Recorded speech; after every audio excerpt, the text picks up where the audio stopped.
The Lions held off the Rams last night to win their first playoff game since January the 5th of 1992. I was there when the Lions beat Michael Irvin's very young Dallas Cowboys without Troy Aikman at quarterback, 38-6. Last night it was Lions 24, Rams 23. Michael, what was your biggest takeaway from last night? And that was the last game, and I wanted to wait till after that game before I really went in on the Cowboys, because that was another game where the Rams were probably, everybody had the Rams winning that game going into Detroit. Now, first, I love the defending of the city and the home turf. And I wanted to see that fight in Detroit. We messed with Dan Campbell, knee biting and all of that noise that he talked about when he first got hired. But you saw that fight in that team. You saw a knee biting, fighting team. You did. Agreed. And they were going to fight for Jared Goff. They understood the bigness of that with Matthews and fight against Matthew Stafford, who was coming home. That was the first thing.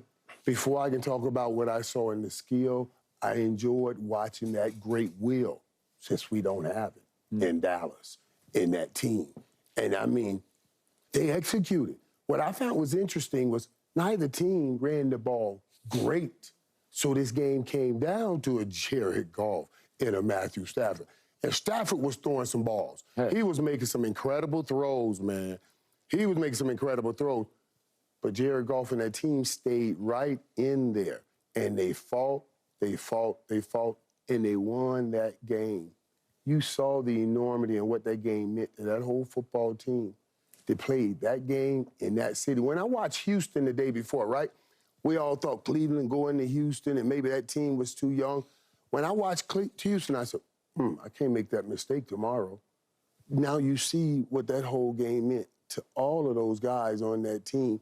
They had come together and said, we're going to restore Houston. They restored Houston. They made a commitment one to another. They each was going to be for the other, and we were restored, and they did it. I saw that in Detroit. Even if the Rams had somehow made a last-second field goal, I still would salute Detroit because they fought all they had. I was ready to salute them no matter what. But they found a way to win. They found a way to win, and that was the key. And that's what I'm saying my Dallas Cowboys need to do. Find a way to win in games like that. One more thing, even though the Rams lost, I wouldn't mind if my Dallas Cowboys found me a Puka neither. You know what I mean? Because a Puka rise above all of your systems, all of the systems. And that's what kept the Rams in yesterday. Detroit knows the system pretty good. They shut down Cooper Kupp. He didn't do much. But Puka, this joker right here was snatching balls and taking balls from everybody. I had my guy, I said, give me all the information I can about Puka. I didn't know that Puka means, that was his nickname as a kid, little chubby kid. He has older brother. He has older brothers, Sherm. His dad lost his dad at an early age. So he only had his older brothers. I said, this dude, I knew he had some deep fight in him. He had to fight his older brothers. They all played ball for all kinds of affirmation and confirmation because dad was no longer there. And you know, older brothers ain't giving it. I see all of this in him when he plays football. Go get me those kinds of players. That's all I want on my football team. You get me those kinds of players. Then you can bring me any coach and I can win with them. But if you can't bring me those kind of players, go get me a special coach because he's a hungry football player, and that's what Dallas needs. Hunger like him. Yeah, but when they get to Dallas, they get full. But I give Detroit a ton of credit. There was so much pressure on this team, so much pressure on Dan Campbell, so much pressure on Jared Goff.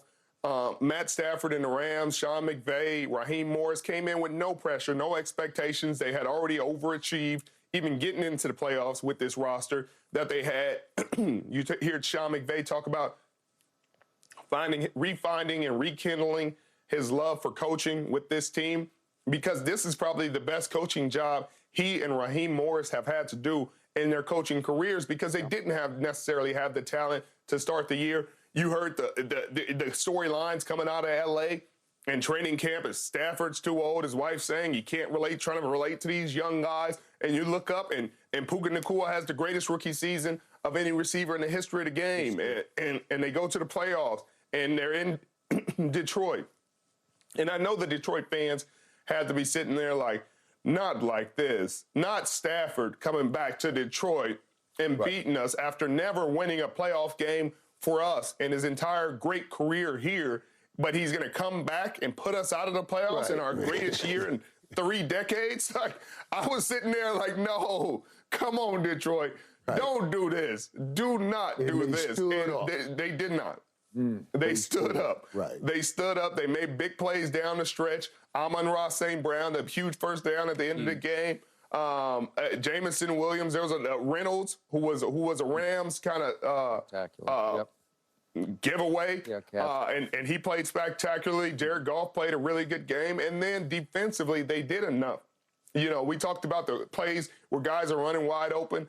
Sean McVay can draw them up. Sean McVay, and he has Mike LaFleur, another LaFleur, as his offensive coordinator, who left San Francisco and then went to New York. And then, so if you want, this is a memo for the entire league. You want a great offense, then you look into Kyle Shanahan, McVay tree, and you'll find it. Kevin O'Connell is doing a lot of the similar things that they've done. But if you look in those trees, you'll find Bobby Slowicks of the world, the Mike McDaniels of the world. Right now, I think you got Clint Kubiak, who's the son of of Kubiak, and they find a way to draw up this West Coast offense that Bill Walsh created, that Bill Walsh was the innovator of, and they find new ways to dress it up and be really effective in this new day and age, and that's what they've done. But Ben Johnson, who's the coordinator for the Detroit Lions, is finding a different way, and it's just as creative and just as effective. It is. Agreed. Okay, quick thought on Puka that Michael talked about. He ran a 4.6 40 coming out of college. He went in the fifth round. He ended the year with 105 receptions, 1,486 yards, all rookie records. So they list him at 6'2", 205. He plays much bigger than that, and he plays much faster than 4.6 because I saw a stat. He had those are my comps too, exactly. That's exactly. But he had he recorded the 6th fastest miles per hour with a football under his arm, yards after catch in the league this year, the 6th fastest. So if it's like Emmett, you put a football under his arm. Emmett, he was a 4.6 Jerry 40. Rice, different dude. Jerry Rice ran 4.7 40, but you put a football under his arm and you can't catch him. And we that's put a running football from them 4 big brothers with that football in his arm. There you go. That's what that Which brings us to the last Rams play of the game, the 3rd and 14 throw. If we could see this to Puka, Detroit got away with a jersey grab. And even he almost pulled that one down, too. He almost pulled it down. It's catchable, but he gets a jersey tug. If you can see, he pulled him backward. And Puka won it. See, there's the tug. There's the tug. And you can't tell me that didn't hinder him a little bit. Oh, no, that hindered him. That hindered him right on the rise up, too. So you exploding up, and you feel that weight, and you got to try to catch that ball. That should have been a call. Okay, so if you give them that call, all of a sudden they are definitely in field goal range because they ended up having a punt on the 4th and 16. And if they get the field goal, this would be a little under, they'd run a few more plays. They probably could have got down, I don't know, 2.5 minutes left. And then we would have seen what Jared Goff had in him. And maybe he had it last night because he played mentally tough football the whole night. That was not the typical Jared Goff unraveled sort of game. One play that I said, oh, what are you doing? You know, when he was doing, and then he kind of tipped the ball out and threw it both hands backwards. I'm like, what are you doing? Just but he got away with it. But he got away with it. They fell on it. But that was the knucklehead. And listen, in the end, that was a headbanger's ball last night because they were getting after each other. And Matt Stafford showed incredible toughness because on the one play where he got sacked and he bounced his head off the ground, he took a shot in the ribs, goes in the tent, comes right back out, and here they go again.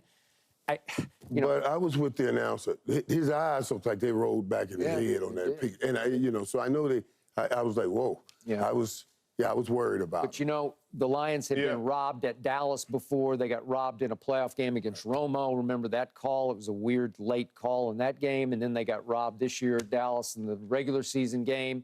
So maybe they deserved a call, and I was happy for them, as you guys were, that they broke through. Yeah, but you hear what he said right after?